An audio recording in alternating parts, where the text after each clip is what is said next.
এই পৌষ পার্বণে প্রতিটা বাঙালির ঘরেই কিন্তু অন্যান্য পিঠেপুলির মতো পাটিসাপটা হবেই। আমার বাড়িতেও সেটাই তৈরি হয়েছে, তাও মায়ের হাতের।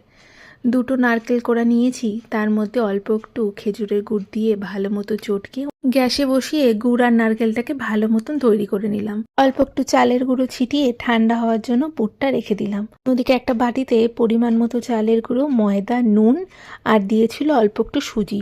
সমস্ত কিছুকে বেশ খানিকটা দুধ দিয়ে একটা ভালো মতন মিশিয়ে খেজুরের গুড়কে অল্প একটু জলের মধ্যে ভিজিয়ে রেখেছিল। এই গুড়টা দিয়েও বেশ ভালো মতন একটা পাতলা ব্যাটার তৈরি করে নিল। লোহার একটা তাওয়াতে ভালো মতন অল্প একটু সাদা তেল মাখিয়ে নিয়ে 1 হাতার মতো ব্যাটার দিয়ে মাঝখানে সেই নারকেলের পুরটা লম্বা করে দিয়ে দিল।